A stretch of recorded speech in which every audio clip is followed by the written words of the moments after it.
All right, everyone, welcome to Live at Chance's house. This is a very special edition, and I just wanted to welcome you all to the interview with Trent Adams. Trent? How you doing? Hey, I'm doing okay. I would ask, how are you doing? But we're going to get to all that. That's kind of the point of all this. So we'll skip the pleasantries now, and then we'll get to it a little bit later. So, Okay. hey, everyone, I want to just touch base real quick. And, of course, we sent out an invite and we wanted everyone to come join us.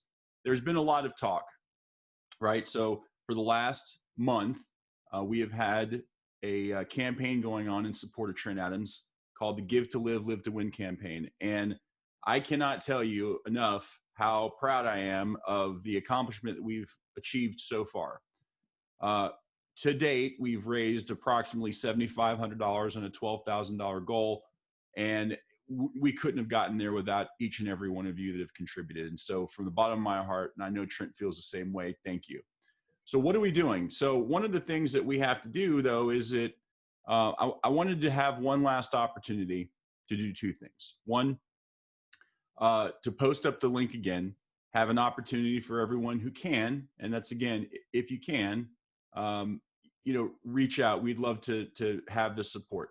The second part of that is just hey, what's going on? And in general, how are things going with Trent and what's all happening? So look, I've got a lot of questions that have come my way via direct message, via email, and I've answered them to the best that I can. Because Trent talks to me, we don't talk every day. He's got stuff going on, and what better way to do this than to get it from the horse's mouth? So the other thing I want to tell you is that we're going to be on the chat room with this as well.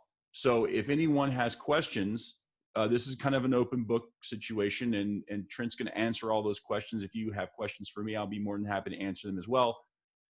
Anything that might be deemed too inappropriate or maybe too sensitive of information, hey, it'll be responded back with a direct message or an email, and definitely the questions will be answered. So feel free to add comments.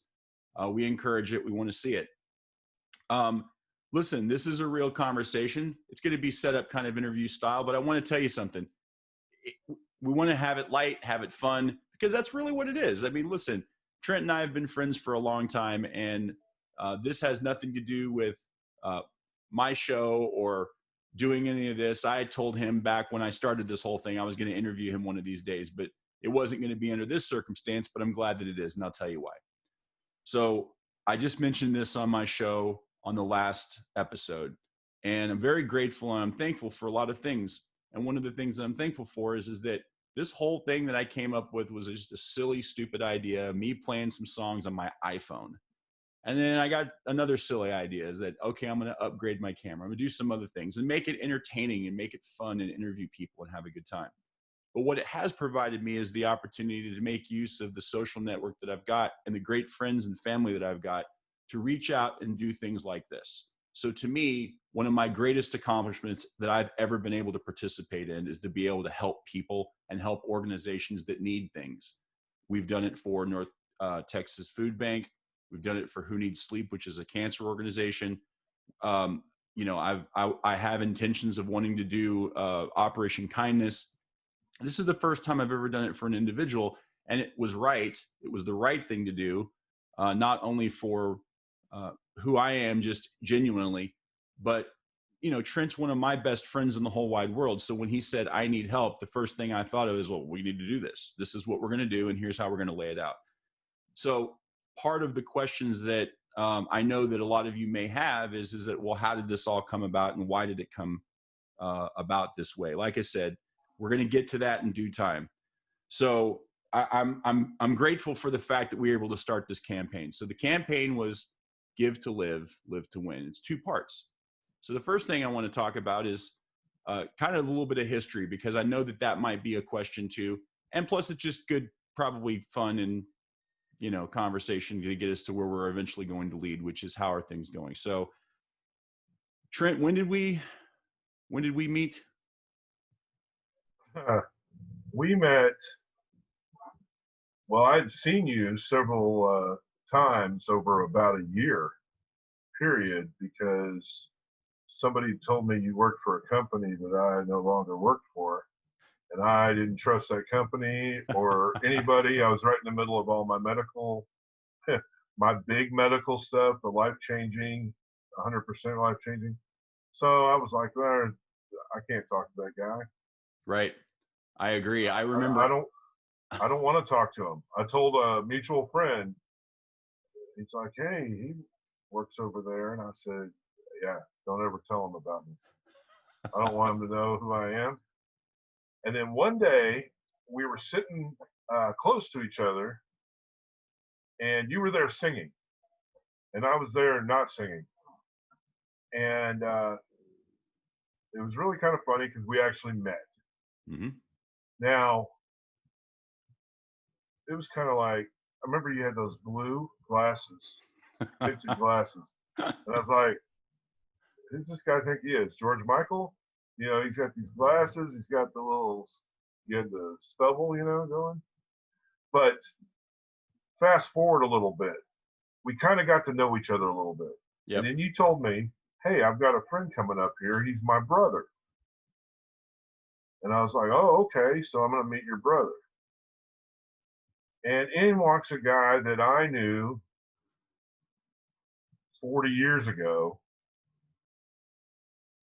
only a lot older and bigger, you know, like taller.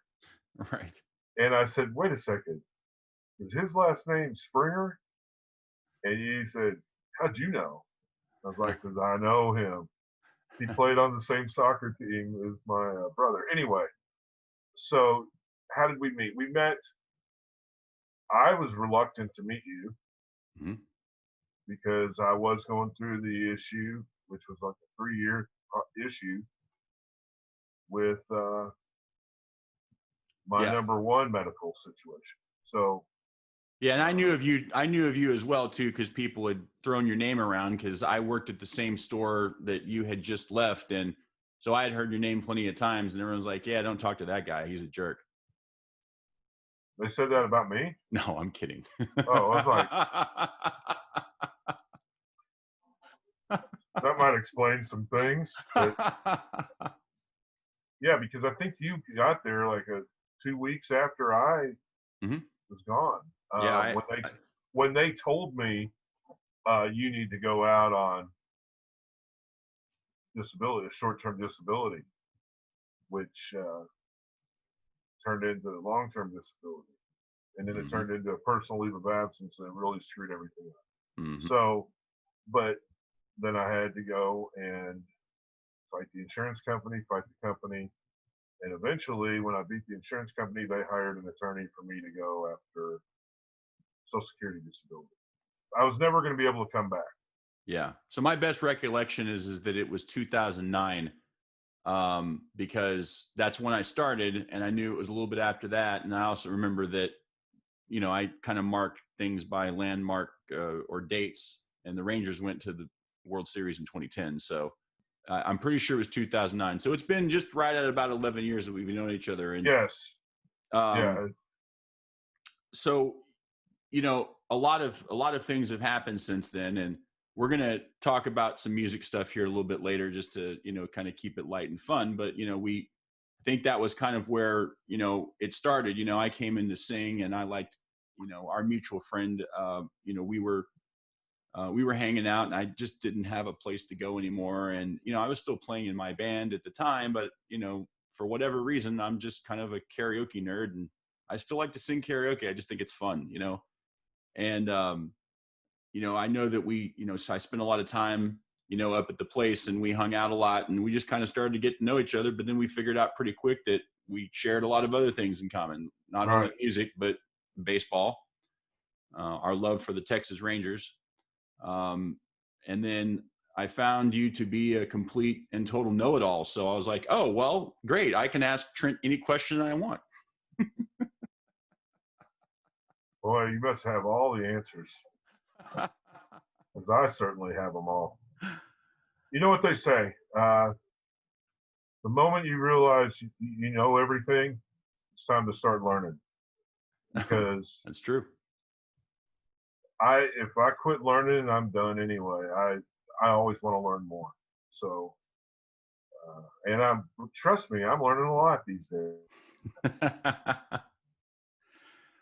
All right, so we'll get into some of the stuff and why we're really here in just a second. But we're talking about the GoFundMe campaign and kind of how that got started. Because look, a lot of people that are going to be watching right now know you. They know you for a long time, and so going through any kind of back history or anything like that is not really the point of all this. The real point is to get to where you were at and now where we're going, right? So when I first approached you about this, and there was some reluctance at first, but we talked about it, and I said, hey, I think this would be a good idea.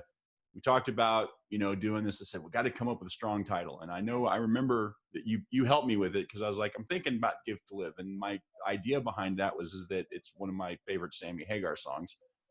And then you're like, well, there's this other one you could use. And so it was To Live to Win. And so for anyone who wants to know how the title for the campaign came up, what was Live to Win again?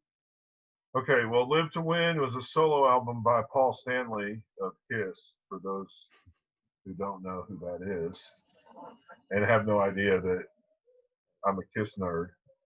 But it's a solo album, and Paul Stanley's one of those guys. He's very, very positive, and he's all about striving, reaching goals, and live to be happy. And when you had brought up the Give to Live, I was like, well, if nobody ever gave, they'd probably still be able to live.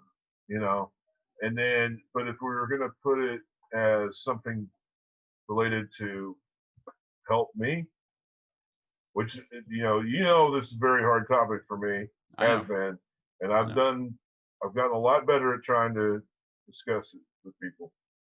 Well, I only wanted to do it because I want to live. I don't want to survive. That's not. I think it's important that to tell exactly how this started. It wasn't just you dreaming up an idea. What happened was there was a big incident, which is too long to explain to everybody, but basically the third time I was in the hospital, I had to leave. And it had to do with some bad stuff that happened in the hospital, like no doctor seeing me I was going in there for a CT scan, that's it.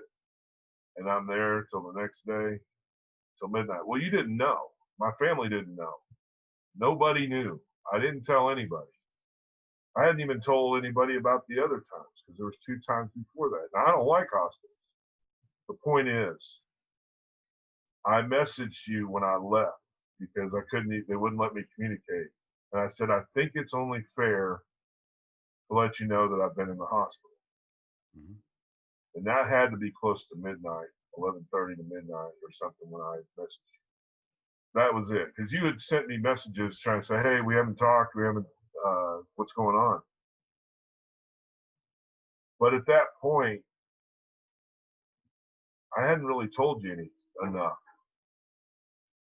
And I think I told you, we had a discussion, and I said, look, and you were willing to help me. You were willing to try and help me. And I have this thing in me that even if I've ever, borrowed money or lent money or whatever it was, throughout my life, if I ever did, I always had a way or a plan that money would be repaid, or if I got to do something for you, or something like that, anybody. Mm-hmm. I've had people, great people in my life. But this time I knew my normal medical expenses, my new 3 different times for 3 different things, being in the hospital, and what was happening now, I couldn't afford anything. I couldn't even make up what I already was owing, much less get more. And I think what I ended up telling you at some point was you would help me. And I said, I no longer can allow you, I can't let you, and I won't let you help me in the way you have.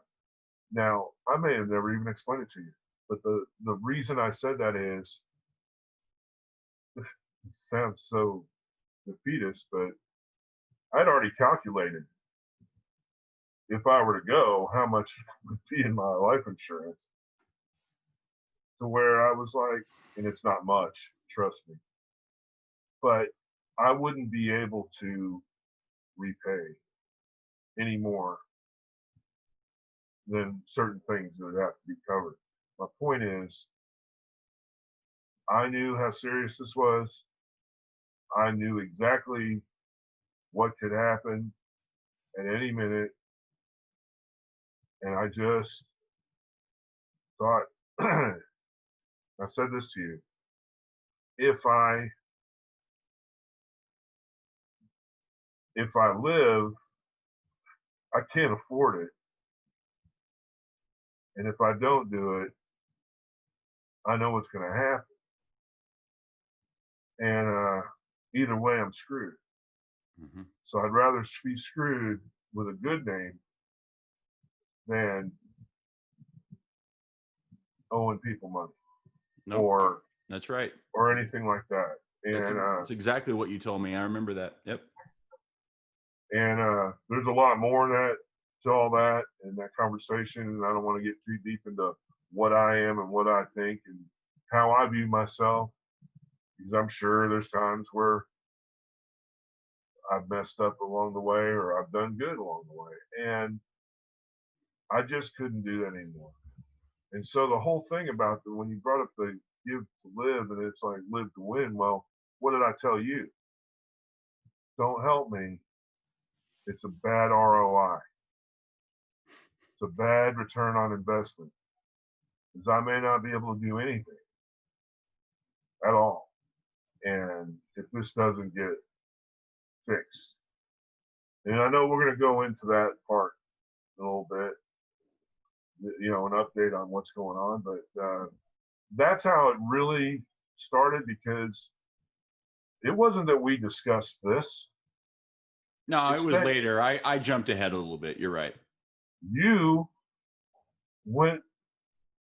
got all sneaky, and within a day and a half, were telling me, okay, I can't help you. You won't let me help you, but I got an idea, and I want to do this. I didn't say no, but I was out of hope. And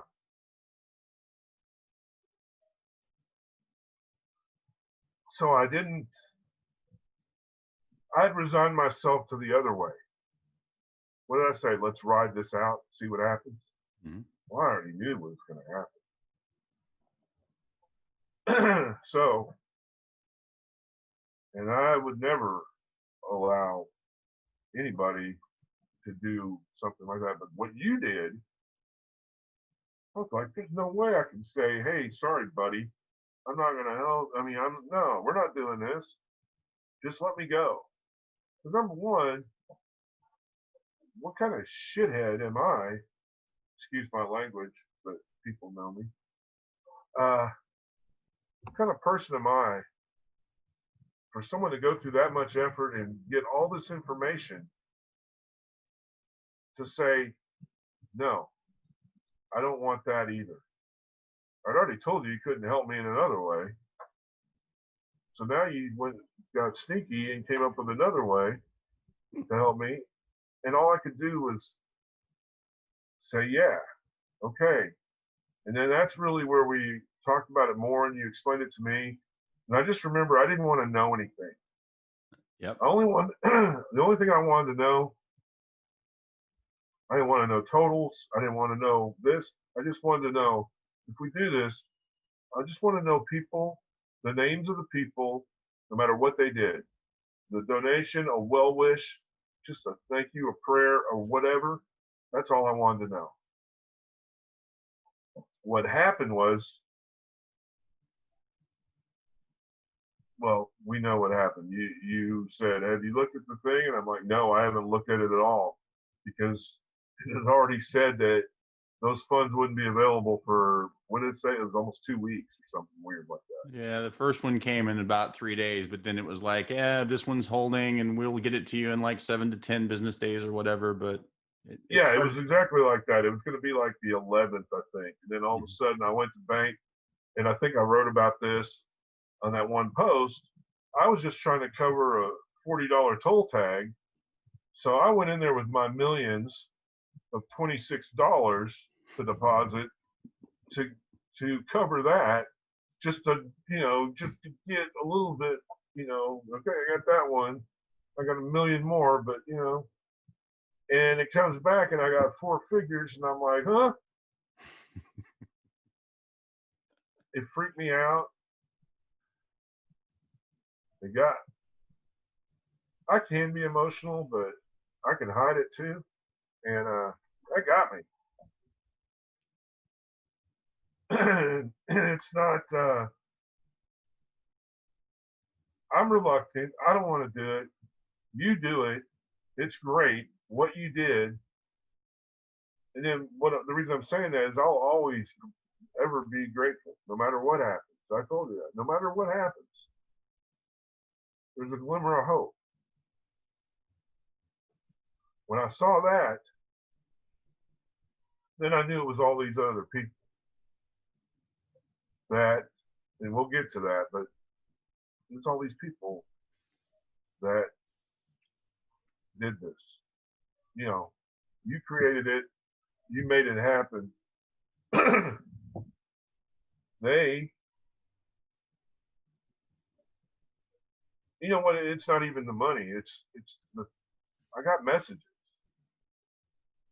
Anybody that doesn't know, I wasn't even online at all for almost 3 months, at all, and I had no communication with anybody. I think I had spoken to you a couple times. That's why you sent the message, said, "Hey man, we're drifting apart," or what's going on. I hadn't told my family anything. I hadn't talked to a soul. So all this, I pretty much was just going to do myself, and if nobody ever heard anything again, that's fine. They can say, "Oh, he's a great guy," or "He's an asshole," or "He's an asshole and a great guy," and that's why we like him. So, but anyway, I'll shut up about that.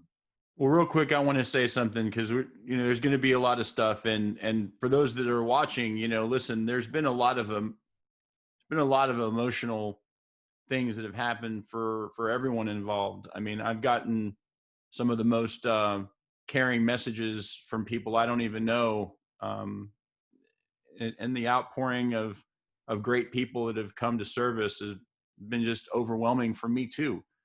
But I do want to say one thing, and I know that I have already expressed this to you before, and despite the fact that we're recording this and whatever else that we can let everyone see has nothing to do with anything, but just to put it out there one more time and to let you know that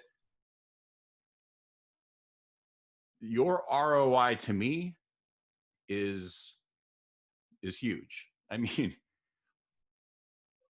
whether you think that you have that or not is the reason why it's important to me. You have provided not only a great friendship for myself and for Nicole, my wife. We have a bond that I have never had with anyone else, and that's my ROI. And I can't let anyone that's in my circle of, my family circle, not feel like they can get out of something, because I've been very blessed and I'm very fortunate that I have, a great network and a great family and great friends. And I know that if I was in need, someone would do that for me. And there was no way in hell I was going to let that happen to you. So I just want to make sure you understand that when you made that statement to me, I was gung ho on, oh, well, challenge is on. Let's do this. Yeah.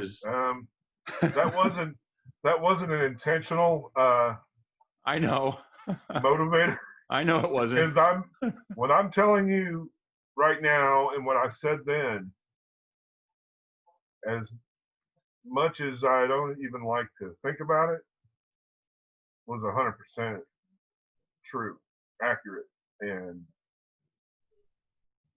I had resigned myself to that.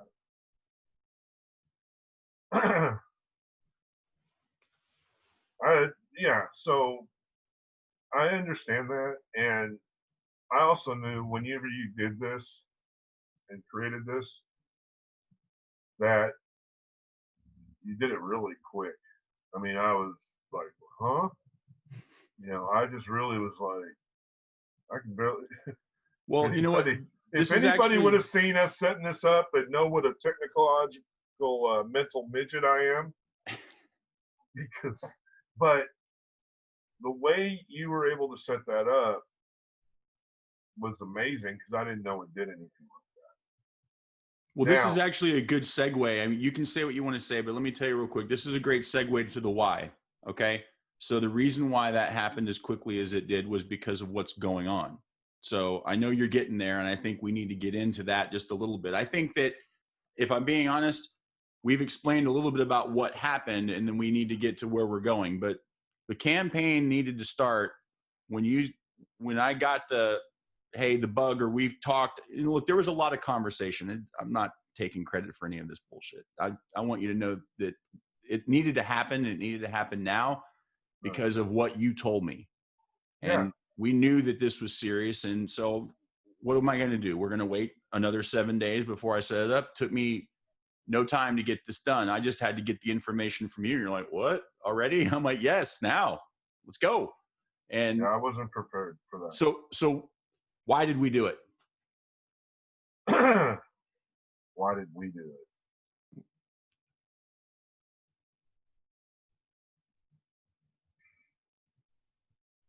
Okay. I told you this, and I've said it before. And to some of the people, and I'll get to the people I've contacted and the people I've yet to contact. There's been some holdups, but that's not because I don't care. I just want you all to realize that. But I told you what was said at the hospital. And I knew they were right because I had been through the blood clot issue in my lungs before. So specifically for those that have not watched this yet, or know, or aren't on Facebook, or not anything else, or wherever this is going to be, the original reason was he was hospitalized for a pulmonary embolism. Yeah. Okay. I had been in the hospital twice already in the last month and a half, 2 months. Never said a word to anybody. I'm going to get in trouble because I didn't tell my family, and they're going to see this probably. But so I didn't say anything. I was sitting at home. I felt the pain that I first felt in the 90s. And I was in Washington, D.C. And long story, really scary, and long story short, they tricked me, said I could fly back the next day. I'd been there for a week. I was having severe pain. I couldn't breathe. And you never forget pain, even if it's not the worst pain you felt. It's a discomfort that lets you know, hey, you don't ever want to forget what this felt like. The bottom line is, it was so bad over a 3-day period that before they even told me what it was, they had already contacted my family. And when they told me, they said, your family is already in the air because you have about 24 to 36 hours to live. We have permission from them to try something we can't do, which was 3 times a lethal dose of a new drug. And they did it. I lived, but I was there many weeks. In fact, my family, by the time I got to my room, my mother and my brother were already there. So it shocked me. But my blood was so screwed up. It was so thin, it was Kool-Aid. And they wouldn't allow me to do anything. I couldn't even touch things for fear of what this drug that they injected me with would do. Well, we got a first-hand look. I did, and they did, at my blood. It was the first time I saw what had happened. They're wheeling me in a wheelchair, and there's a reason I'm telling you this. Everybody does. I had an IV. They're wheeling that thing. We're going to get a brain scan because they got to keep me in the hospital because they said your blood is so thin we can't allow you to do anything. In fact, my family had to go back like 2 or 3 weeks before I even got out of the hospital. But go back to Texas. But they hit the thing where my IV was, and it popped out. And all I saw was a water fountain of red Kool-Aid. And of course, me being like, what in the world? And I did the little Spider-Man move with the wrist, and it squirted out, and they're screaming at me like, you don't understand. Blood's everywhere, but it wasn't blood. It was like cherry Kool-Aid or something. It was red water. It was red water. And that's what they meant. And that's why it was so spooky. Because I didn't have blood in me anymore. I had whatever it was, and that's why they had to keep me. So you don't forget that kind of experience, and you don't forget the pain. And I felt the pain. I knew what it was. Understanding I was in the hospital twice in the previous 2 months, I can't afford to go to the hospital. I got hospital bills like crazy, and that doesn't even include my normal medical issues. What happened was, for 4 days, 3.5, 4 days, I sat at home by myself. I don't take any painkillers or anything like that. And I went through it, and I coughed up clots out of my lungs because there's no way to clear it. There's no surgery they can do. And I spent 4 days coughing, forcing myself to cough blood out of my lungs. It sucked. But after the 4th day, I felt better. I could sleep. Ended up talking to my doctor. He said, go get a CT scan. I can give you these drugs, but I can't do certain other things. And that's how I ended up in the hospital, because I just went to get a scan, and they tried to keep me in some weird isolation area that just became a whole nother scenario.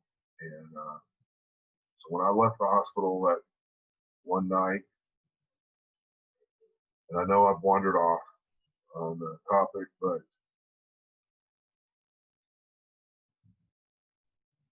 I knew what it was, even if they didn't. I had gone through the hard part of getting the blood out of my system without any morphine drip or any other kind of drug.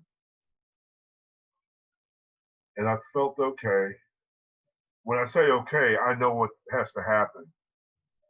But I felt better than I did when it started. But I also knew that it was just going to progressively get worse. When they injected me with drugs at the hospital without even giving me results, anything. They told me that they're going to try this. If it works, good. What happened was, when I left, they gave me another prescription because it wasn't, for something else. And they said I needed to do both. And doing both those 2 different drugs, which were variations of blood thinners, was very dangerous, and my doctor didn't want to do it. And you may be able to, I may have said it to you, I may have told, but basically I didn't go anywhere at all.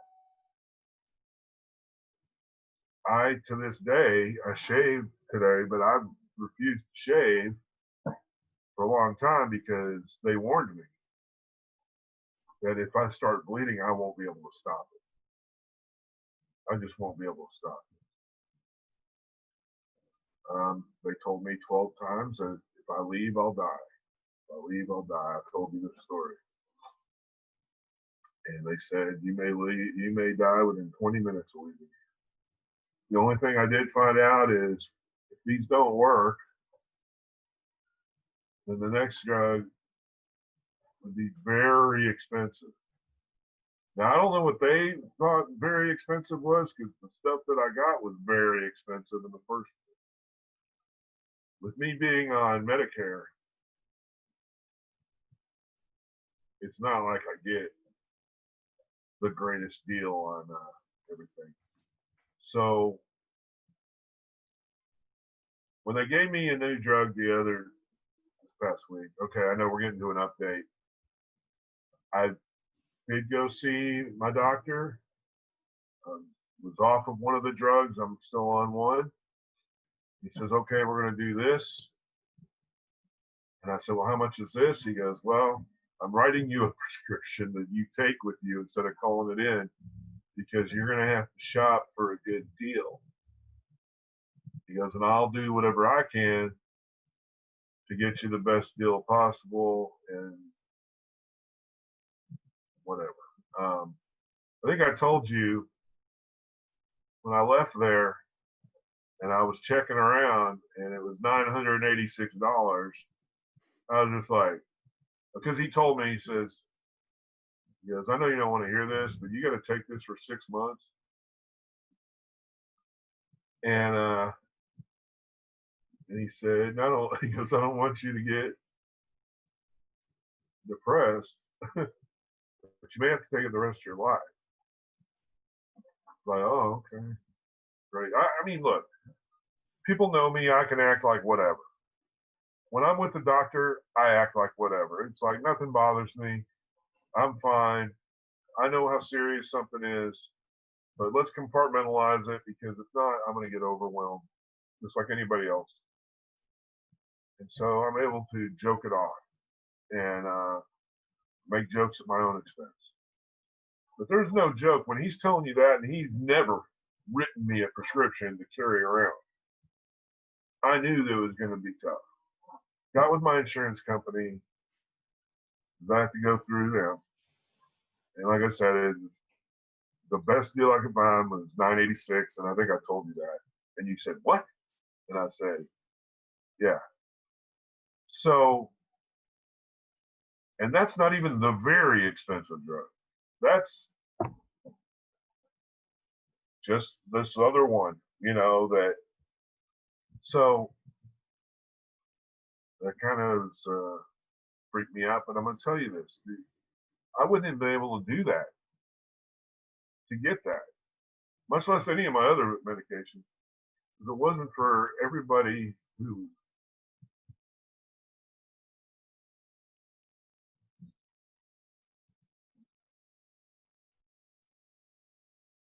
helped helped me out.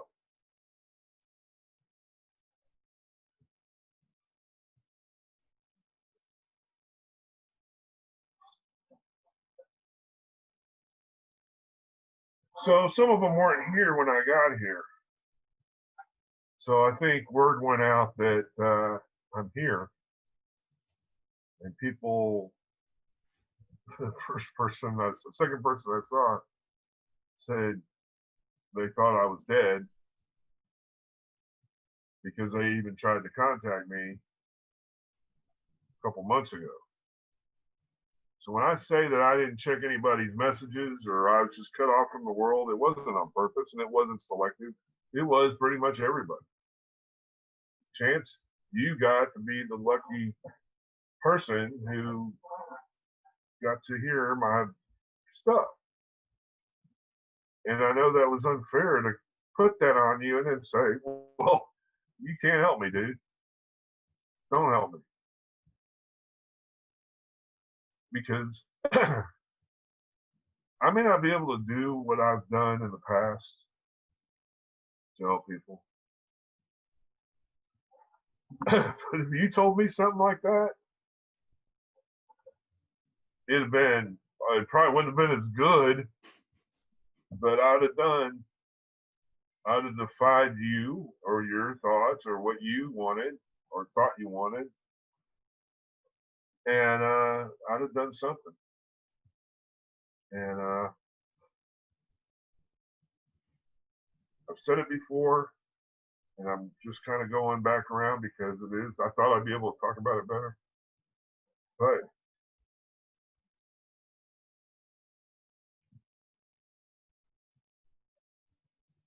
I said that this goes to everybody. But I said, what you've done is given hope to somebody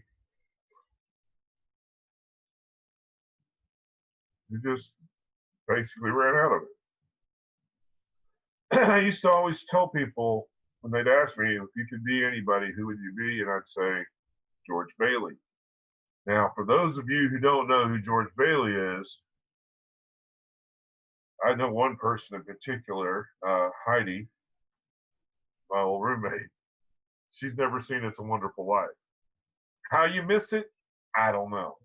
But I always thought George Bailey got the greatest gift that anybody could ever receive. And that was to be able to see what their life really meant in the world. And that people would be able to, was able to see what life would be if they didn't exist. Now, that's a great gift for anybody, because we all go through life saying, what's my purpose? What meaning do I even have? What could I possibly, the world doesn't need me. Nobody needed me. Everybody goes through various emotions. But what happened with me is, yeah, I thought that was the greatest gift ever. But what I never expected was the end of the movie, where he's done. He doesn't want anything. He's going to end his life. That's how he ends up meeting Clarence.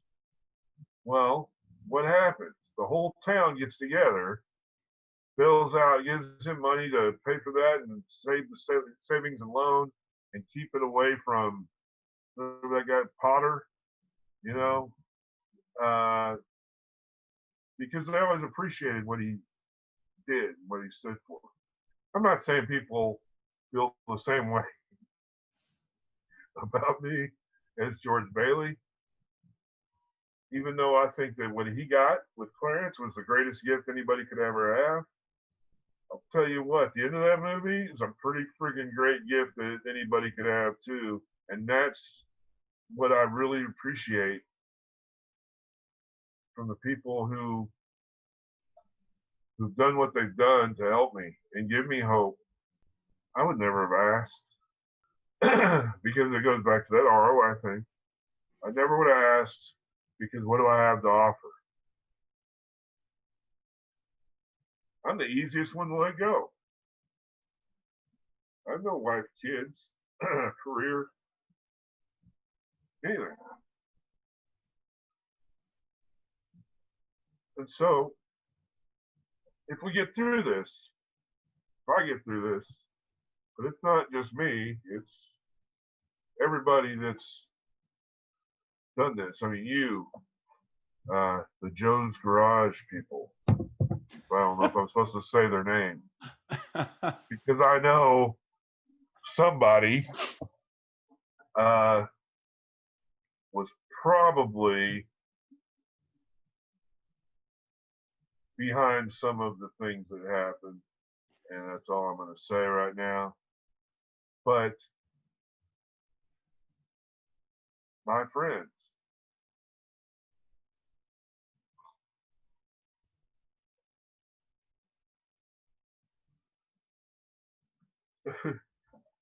what did you say the other day?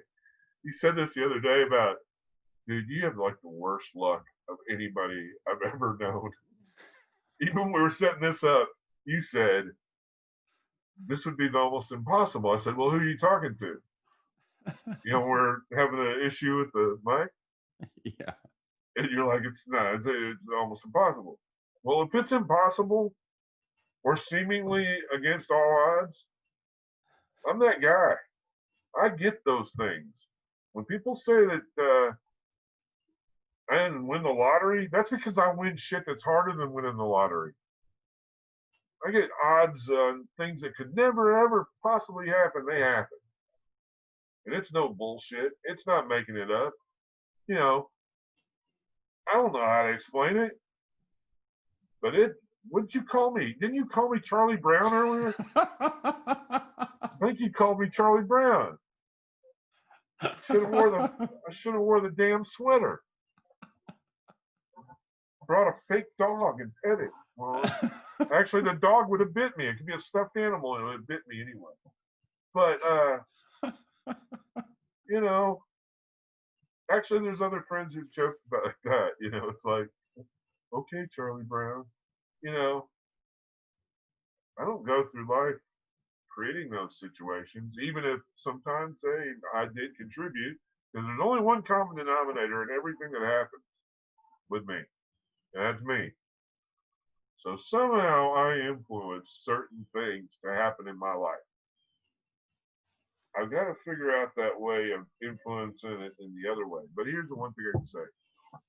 I may not be lucky in a lot of things, but, and I think I wrote that, you know, I've said it to you. But I'm obviously lucky by the people that I know throughout this life. It's like when we talk, you know, you tell me sometimes, well, you know, how come I didn't ever know about that?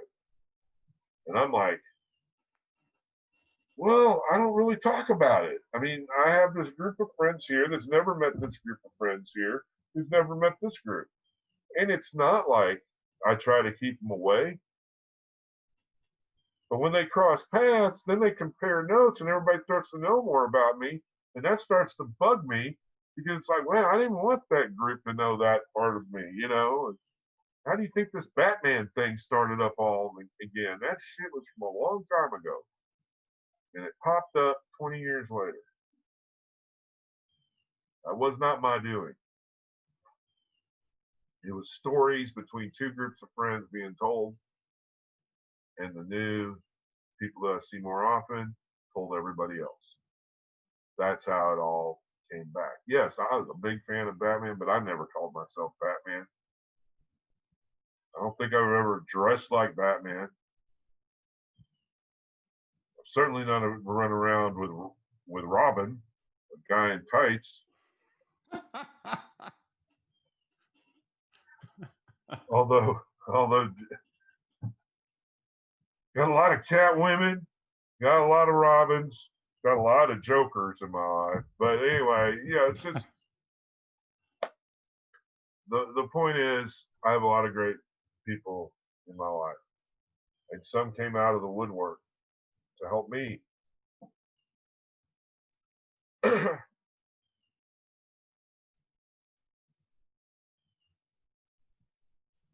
Some of them I've never done it, quote unquote, done anything for, except be their friend. And I also believe that we can't actually choose our friends. We can say, I could have seen you, Chance, and said, man, I want to be friends with that guy. I want to be friends with him. And it doesn't matter how hard I try. That doesn't mean that we're going to be friends. Something's got to click. So all you can do is, some people I'm friends with that other people can't even understand how I can be friends with people like that. But you know what? All we can do, we can't force somebody to develop a friendship.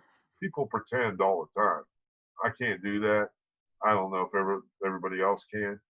So the friends I develop are sometimes against my will, and probably against theirs too.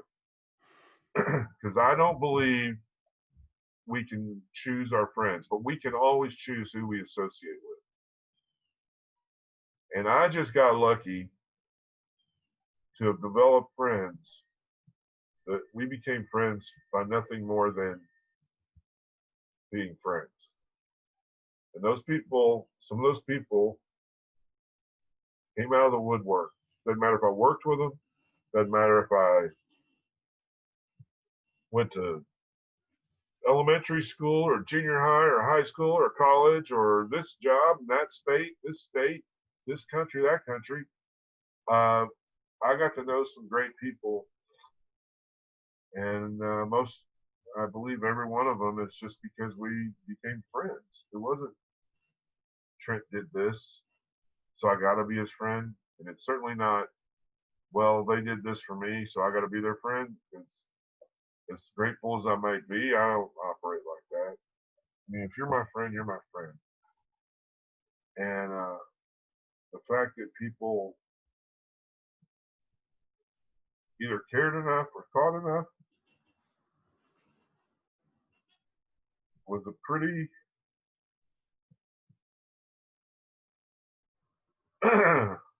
overwhelming, positive, overwhelming experience. When I started getting the list, and I know I have friends who can't afford anything.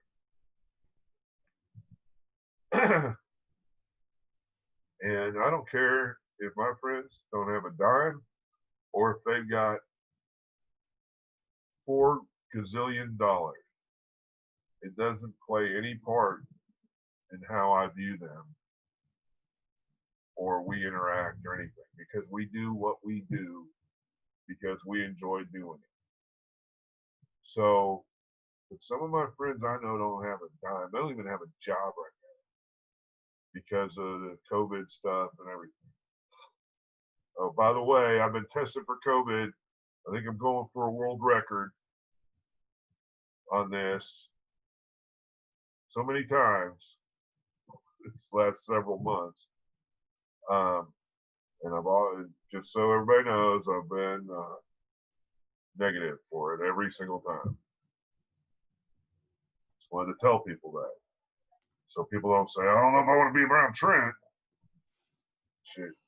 Probably don't want to be around me for a lot worse reasons or better reasons than COVID. But it's neither here nor there. Anyway, some of my friends don't have anything. And they gave. They donated to help me.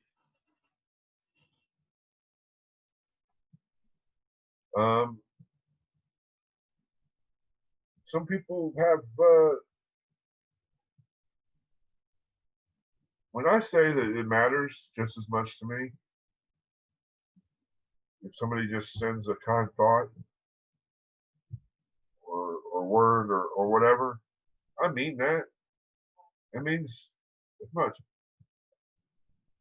It doesn't take away from what people have done and helped me.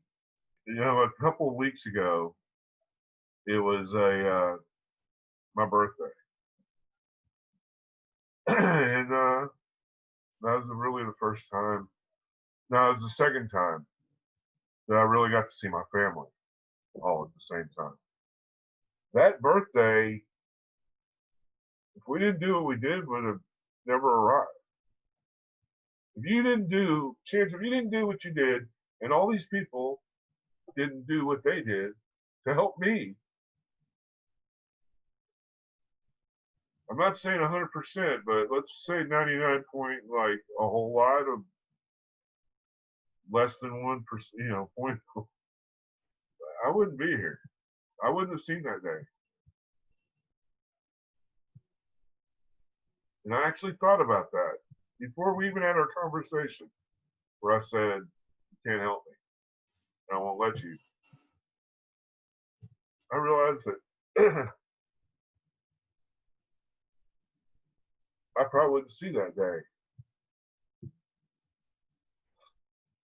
I'm not melodramatic. I don't try to be. I have some wild stories about some things that people may think is exaggerated. Maybe there's a little bit here or there. But I'm telling you right now, my life has been strange in that way. I don't get melodramatic about things. I don't make up things. So I had resigned myself that I wouldn't even get that far. And that was only 2 weeks after I told you about. 2.5 weeks. So I can't thank people enough. That's why I'm stumbling around with this. I can't thank people enough. And at the same time, look, the point is I couldn't get where I'm at right now. I wouldn't have been able to get my last medicine just this past week if this didn't happen. So I'm eternally grateful no matter what. I know what I face in the future. And there's no guarantee it's going to work out. Because it, you know, my doctor said to me, he goes, "You're going to keep a lot of people," and talking about doctors, "you're going to keep a lot of people in business for a long time." I was like, that's not exactly the greatest thing to hear when you're a guy on disability. But I said, well, not if you guys don't keep me alive. The gravy train's over. And the point is, there's a lot more that's going to have to happen. And as much as I don't ever want to ask, the thing that's happened is you guys gave me hope. I've got that hope. I want to continue.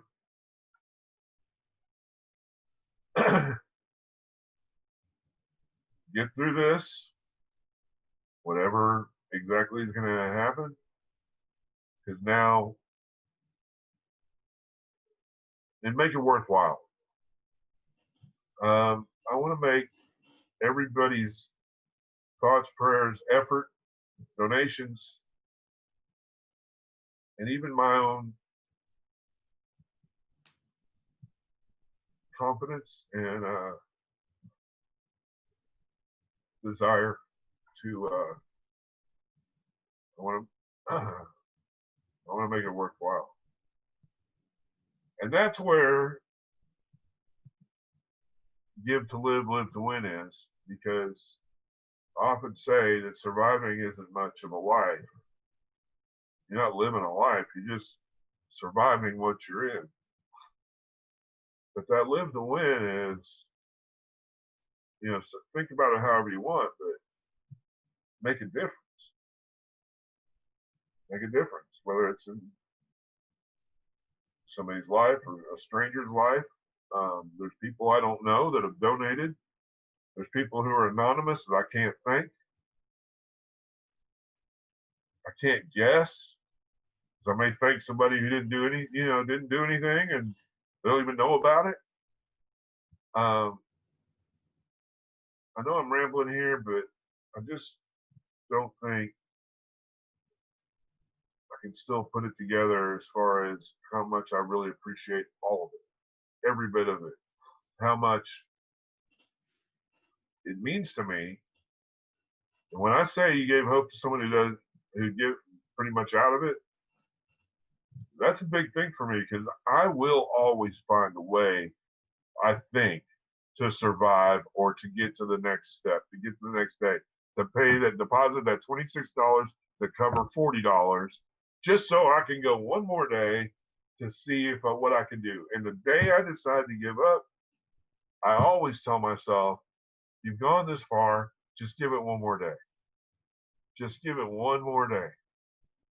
And I do that to myself every single day. So when people say, well, how can you go through this? This sucks. Some people don't think that. They're like, oh, man, God, the guy's a hypochondriac or something. I'm not that. No, I'm not. But every time it's time and you think it's over, this goes back to sports. The minute you're tired, that's when you run some more. That's when you lift more weights. Why? Because that's when you're tearing muscle. That's when you're really building your strength, your endurance, all of that stuff that we work so hard for. You work out, you're done. I'm done for the day. You know what? Let me run one more lap. Let me lift one more set. It goes like that for everything. Every single thing we do, you got to go that extra step to improve. What did I say? Once you know it all, that's the time you better start learning some shit, because it's a never ending. And you know what? I need to stop with that because I'm just rambling. And I'd rather answer something you asked me than just sit here and talk. I could talk for an hour. I could talk for a long time without any prompting, because I sit at home. I don't talk to anybody. I don't watch TV. So sometimes maybe that's why I talk too much. Well, that's certainly a lot. And this moves to another part that for me is probably there was two parts to the reason why we're doing this. One is that you were going to have an opportunity to talk to everyone, because there's a lot of people that have questions, and they may still have questions. And the comment box and messages are probably going to flow, and you'll be answering those, and whatever. That's great, because that's what people want to know, because they care. The other part of this is that what's going on, and we've talked about that, and then how are things going and how are they going to be later, and we've touched on that a little bit. But the part that I want to add, and I'm going to do this for him,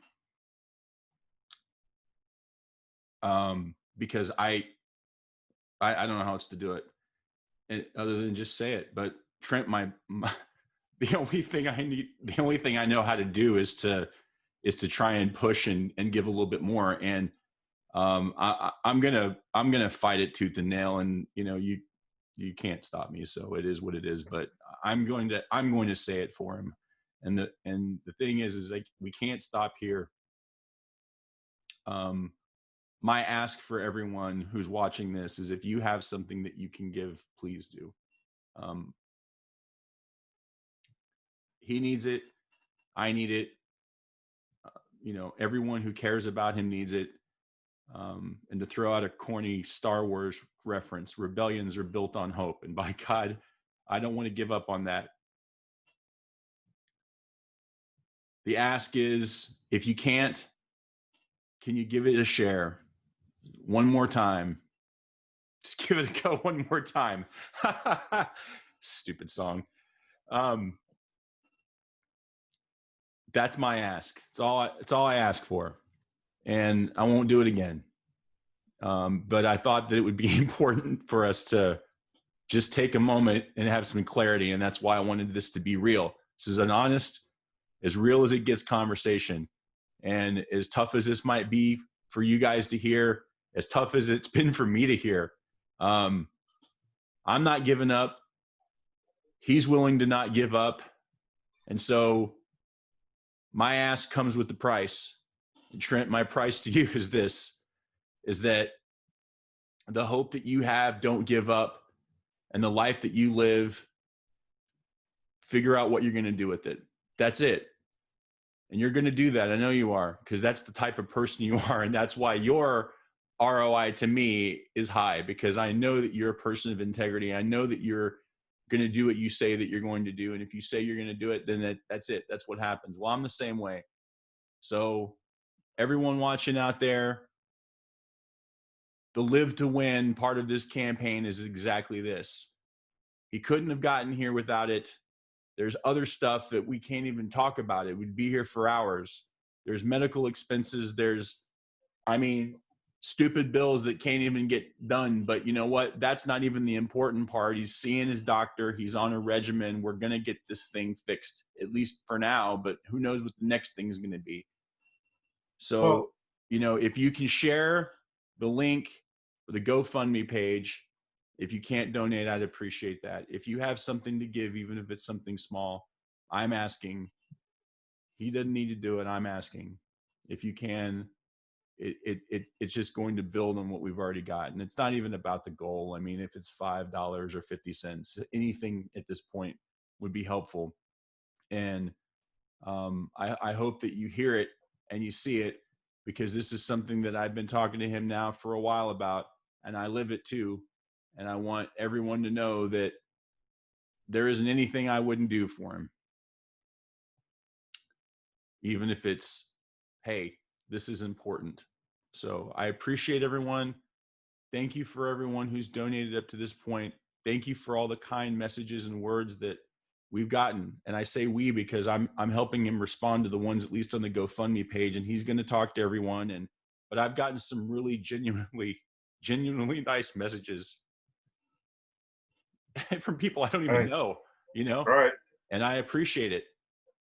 Hey, So, I'm going to say this. Thank you. I'm going to say this though, real quick. He's also gotten some scam people trying to pull scams on him, and he has to ask me, "Do you know this person?" or "What's this about?" And we've had people that, "Oh, we're just an old couple and we have a lot of money and we want to donate to fill out your donations and finish it off and meet your goal." Yeah. And we're willing to go ahead and pay. What do you need? $9, $10, $12,000? Yeah. What do you tell me what you need? Okay, well, we'll send you the 9,000 or 10,000 or whatever. If you'll just go ahead and cover the fees that we're going to incur, send us to that, and we'll send you the check. So it's like the Nigerian prince hasn't called yet or messaged, but it's the same type of thing. And he's had to weed those out. So there are some scammers even for this. And it just cracked me up when he called me. He says, "Okay, look, I got a few. I don't even know if you even know who these people are." And I'm like, "No." Oh, I was so mad when I figured it out too. I went on Reddit and I started looking things up, and I find out that this is like an ongoing thing. It was on Instagram, and I was so mad. It was like my second or third show in after we started this thing, and I told everybody's name. I'm like, it was Clarence and Michelle Williams, and it was Johnny and Dorothy Baxter or whatever it was. I can't remember their names. And I was so mad that someone would just take advantage of a situation when people actually do it. It's like someone was out there and they went, "Oh my God, you're going to give me hope." And there's just these threads after threads after threads of people going, "I'm so desperate right now. I'm willing to give them $150 so they can give me $10,000. I'm like, oh my God. But that's exactly it. It's when you get to the point where there's no hope, you can't see past yourself. And that's what we're doing here. Well, I'm going to say this. No matter how desperate or bad off I am in my mind, I couldn't pull the trigger to do something like that. Right. That's pretty bad. So don't ever fall for that. If there's anything, simple rules from Trent, if there's anything you ever learn from me, my wish for everybody is to get everybody to get what they deserve, whether good or bad, no matter what. And don't fall for scammers that are contacting you out of nowhere saying they're going to give you a bunch of money if you send them some money first. Don't do it. Don't do it. Yeah, don't do that. That's like the most obvious piece of advice ever, but I've realized that there are people out there who still fall for the Nigerian prince. People fall for people they meet and go on a date with. But there's a bunch of BS out there. So wade through the BS, get through the filters, and one more thing. Chance made a comment about if Trent says he's going to do it, he's going to do it. Well, I like to believe that that's exactly right, but the fact that I have not contacted every single person yet, there have been reasons, and mainly medical reasons. But part of it is some of y'all are smart and changed your contact information with me. And so I've found out. I've also had an issue with my phone because I've got text messages that now have a blue dot on them, and I don't know if those have ever gone through. So I got to find that out. But also, I get messages back from people. It's like, yeah, this isn't Nancy. It's like, oh, sorry, who is this? They're like, I don't know you, dude. And I'm like, okay, sorry. But I've really been away from the social media. Chance knows this, but I used to post on Facebook just so I'd let relatives and friends know that I'm still doing okay. When I shut off, it was because I had to focus on some things that aren't even related to the blood clots, things that were going on before that. I'm curious if the stress and issues from that previous stuff contributed to this blood clot thing, because obviously we still don't have an answer as to why that happened. But when I cut off, it wasn't because I don't like people and I don't want to talk to people. I thought I was good and I could just talk and be Trent and just talk about whatever. But even here, as much as I'm trying not to, I've still had moments where it still gets to me. It doesn't get to me because I feel bad for myself at all. That's not it. I've had 10 years to deal with that kind of stuff. It's emotional for me because I didn't know if I'd get anything. Well, I didn't want to know totals or anything like that at the beginning because I didn't want to get too high about it and be let down, in some way. I don't know what my emotions are going to be. And I didn't want to get too low and sink. So I just didn't want to know anything until it was time to know something. And y'all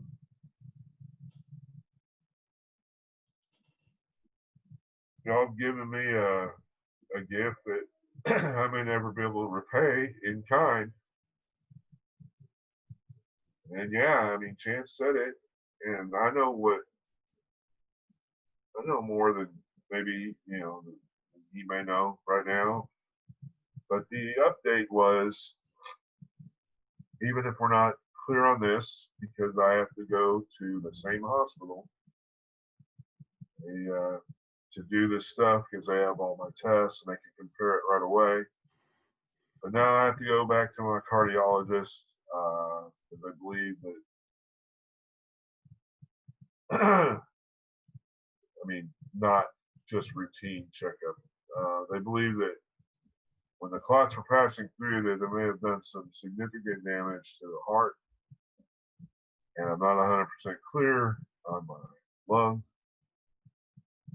And before we do anything, the cardiologist has to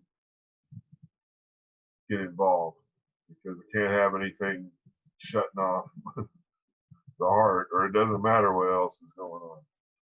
So that's kind of the uncertain update. My primary doctor said, I don't know how to take this exactly, but he said he wasn't as concerned. He wasn't as concerned about the pulmonary embolism as he was about what might be happening right now. I'm not trying to make it bigger than it is. He doesn't know. I don't know. We won't know until some of these other things are done, tests. I haven't had any blood in over 2 weeks, 3 weeks, which even after getting on those drugs, I still would have some. I'll tell this. I think I told Chance, I was like, you got to be kidding me, dude. Right in the middle of having both these thinners in my system at the same time when they said, don't bleed no matter what happened? I ended up with a kidney stone that cuts you. And I told him, I said, dude, you're not going to believe this shit. I got a kidney stone. And so what's that do? It cuts you on the inside. How does that happen? I mean, I'm at home and I'm arguing with my kidney stone. Why? It's not listening to me, but it was just one of those things. Whatever you do, don't bleed. Don't run into anything. You'll bruise. You'll have this. You'll have that. different things can happen. I don't do anything in a kidney stone. All right, ask me something fun so I can. All right. I I'm think we got sorry. Okay. that's kind of the final word. You know, it's like, listen, we've gone through a lot here. We've talked about how things happen, what got started, why we did this, what's going on, what happened before. I think we've covered a pretty good idea, because I have answered a couple of emails recently about what's going on now, and the answer is we kind of don't know. And he just told you there's another doctor's appointment that's coming up and stuff's happening. Listen, I got three. I got 3 appointments coming up. there's stuff happening. So when we know something, we'll put something out, and also I'll update the GoFundMe page and make sure. But kind of the reason why I didn't want to do that right now is because I knew we were going to do this.